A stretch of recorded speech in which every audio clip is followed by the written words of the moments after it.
20 রমজানে আমাদেরকে এতেকাফে বসতে হবে। কিসে বসতে হবে ভাই?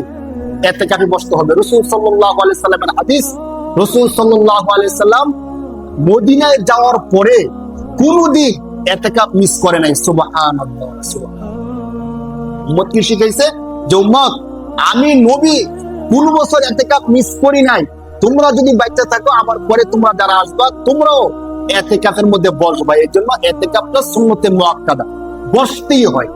কিন্তু আমাদের ভুল ধারণা হয়ে গেছে যে এতেকাফ বসার জন্য 1 নম্বর শর্ত হয় বৃদ্ধ হওয়া লাগে। আমরা মনে করি কি করি না বলেন? মানে যুবক কেউ যদি এতেকাফে বসে, তার মনে কোনো কাজ নাই, খাইয়া দেয়া তাকে বাপ মা মসজিদের মধ্যে পাঠায় দিচ্ছে। অথচ এটা সম্পূর্ণ ভুল ধারণা। এতেকাফে বসতে হবে যে ব্যক্তি ইবাদত করার যোগ্য, সঠিকভাবে আল্লাহকে ডাকতে পারে, সবকিছু সুন্দরভাবে করতে পারে, তার জন্য এতেকাফটা সুন্দর। আর এমন বৃদ্ধ হয়ে গেছে ঠিক মতো ওযু থাকে না, নামাজের কথা মনে থাকে না, কথা মনে থাকে না, এমন সময় হইলে তখন আমাদের মনে হয় যে আমাদের এতেকাফে বসতে হবে অথবা আমাদের উমরা করতে হবে। বৃদ্ধ হওয়ার আগে আমরা হজ করি না, বৃদ্ধ হওয়ার আগে আমরা উমরা করি না, বৃদ্ধ হওয়ার আগে আমরা এতেকাফে মসজিদে আসি না। অথচ বিষয়টি এমন না। বৃদ্ধ অবস্থার ইবাদত আল্লাহ হিসাব নিবেন না, আল্লাহ হিসাব নিবেন যৌবনের ইবাদতের। এই জন্য এতেকাফটা এত বেশি গুরুত্বপূর্ণ। উলামায়ে কেরামগণ বলছেন, কোন ব্যক্তি যদি কদরের রাত্রিতে ইবাদত করে, আল্লাহ তাআলা তার আমলনামায় 84 বছর ইবাদত করার সমান সওয়াব দেন। সুবহানাল্লাহ। ইন্না আনজালনাহু ফি লাইলাতুল কদর, সূরা কদরের মধ্যে আল্লাহ তাআলা বলেন, এই রাতের মধ্যে কেউ যদি ইবাদত করে আলফি শাহর খায়রুম মিন আলফি শাহর। তো উলামায়ে কেরামগণ বলছেন, কোন ব্যক্তি যদি ইতিকাফের মধ্যে বসে, এখন আমি কি কদরের রাত্রি পাইলাম কি পাইলাম না জানি না, কারণ কদরের রাত্রি কবে এটা তো আমাদের জানা নাই। 21 হতে পারে, 23 হতে পারে, 25 হতে পারে, 27 হতে পারে। আমরা 27কে অনেকে গুরুত্ব দেয়, অনেকে বলছেন যে 27ও হতে পারে, বাকি নিশ্চিত না। কিন্তু ইতিকাফে যদি কেউ বসে, সে কিন্তু প্রতি রাত্রি মসজিদে আল্লাহর ঘরে আছে। তো প্রতি রাত্রে মসজিদে আল্লাহর ঘরে থাকার কারণে তার কদরটা নিশ্চিত হয়ে যায়। সুবহানাল্লাহ। এই জন্য আমরা যেন নিয়ত করি যে অন্তত এই বছর আমরা ইতিকাফে বসি। কি হয়ে যায় জানেন? এই বছর বসলাম না, মনে হয় পরের বছর বসুন। পরের বছর দেখবেন এমন একটা ব্যস্ততা এসে পড়ছে, পরের বছর আর বসতে পারবেন না। পরের বছর ভাববেন কি থাক, এই বছর বসতে পারছি না, পরের বছর আবার বসবো না। এমন করতে করতে করতে জীবন চলে যাবে, একবার আপনি ইতিকাফে বসতে পারলেন না।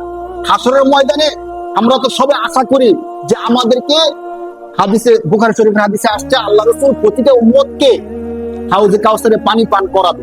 এখন আমরা তো এটা আশা করি, আল্লাহ রাসূলের সামনে গিয়ে দাঁড়াইলাম হাউজে কাউসারে পানি পান করতে। আল্লাহ রাসূল যদি বলে যে আমি তো কোন বছরে ইতিকাফ ছাড়ি নাই মদিনায় যাওয়ার পরে, তুমি তো জীবনে 70 বছর সময় পাইছিলা, 1 বছর কি ইতিকাফ করছিলা? কি বলবো বলেন তো? তখন যদি বলি আল্লাহ রাসূল ভাবছিলাম এই বছর বসবো, বসতে পারি নাই, পরের বছর বসবো, সমস্যা হয়ে গেছে, পরের বছর বসবো, ছেলে মেয়ে বিবাহ শাদী চলে আসছে, এইভাবে করতে বসতে পারি না, এমন কি বলা যাবে ভাই? এই জন্য আসেন নিয়ত করি। এরপরের বছর বাসবো তো গ্যারান্টি নাই।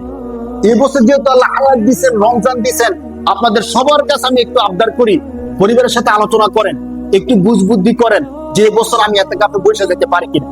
আল্লাহ নামে বসে যান ভাই। কেন বসতেছি? আমার নবী বসছে এই জন্য আমি বসি, ঠিক কিনা বলেন? অনেক ফজিলত, কিন্তু সব ফজিলতের চেয়ে সবচেয়ে বড় ফজিলত, আমি যে নবীকে সবচেয়ে বেশি ভালোবাসি, আমার নবী কোন বছর ইতিকাফ মিস করে নাই। আমি তার খাঁটি উম্মত হিসেবে আমি কোন বছর ইতিকাফ মিস করতে পারি না। শুধু 12 রবিউল আউয়াল আসলে একটা মিছিল মাইরা এরপরে বিরিয়ানি খাওয়ার নামই কি নবীদের উম্মত? বলেন, শুধু নবীদের নামে মিষ্টি বিতরণ করলে তাকে খাঁটি সুন্নি বলা হলো। আর ইতিকাফের সময় আসলে রাসূল যে 10 দিন মসজিদে বসছে, আমি জীবনেও বসি নাই, আমি কেমন উম্মত হলাম ভাই? এই জন্য আমি নিয়ত করছি ইনশাআল্লাহ এই বছর আমি ইতিকাফে বসবো। আপনারাও যারা আছেন, যুবক ভাইয়েরা বিশেষ করে, মুরব্বী বাবা যারা আছেন, অন্তর থেকে নিয়ত করেন যে দেখি এই বছর বসে পড়তে পারি কিনা। বসলেই বসা হয়ে যাবে। আর যদি না বসেন যেন এই বছর বসতাম না, হুজুর বুঝছি ফজিলত, কিন্তু পরের বছর বসবো ভাই, পরের বছর বসা নাও হইতে পারে। হয়তো আমি এমন অসুস্থ হয়ে গেছি, লড়াচড়া করতে পারি না, অথবা আমি মারাই গেছি, অথবা এমন একটা ব্যস্ততা আমি বসতেই পারতাম না। অনেক মুসল্লি দেখি মসজিদের মধ্যে অনেক সময় দেন, এটা অনেক ভালো একটা কাজ। বাকি আপনাদের কাছে আমার আবদার, এবার যখন ইতিকাফ হবে মঙ্গলবার দিন বিকাল বেলা আমরা সবাই যারা যারা নিয়োগ করছি ইতিকাফের জন্য চলে আসবো ইনশাআল্লাহ। এতেকাফে কি করতে হবে, কিভাবে করতে হবে, ওই বিষয়গুলো আমরা বলবো। বাকি আপনারা চেষ্টা করেন অন্তত এই বছর আমি এতেকাফে বসে যাবো এই মসজিদে হোক অথবা আপনার যে মসজিদে সুবিধা হয় ওই মসজিদে বসে যান, যাতে করে কদরের গুরুত্বটা ফজিলতা আমরা পেয়ে যাই, রাসূল সাল্লাল্লাহু আলাইহি সাল্লামের অনুসরণটা আমাদের হয়ে যায়।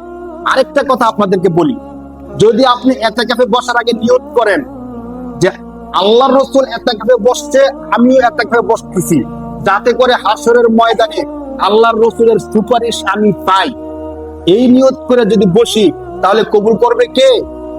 যদি হাসরের ময়দানে কোনো গুনাহের কারণে ধরা খাইয়াও যায়, তখন যদি বলি যে আল্লাহ আপনার নবীর সুপারিশের জন্য আমি একবার ইতিকাফে বসছিলাম, আল্লাহ কবুল করতে পারে কি পারে না বলেন? এজন্য অন্তর থেকে নিয়ত করি ভাই ইনশাআল্লাহ। আল্লাহ তাআলা আমাদের সবাইকে তৌফিক দান করুন বলি আমিন।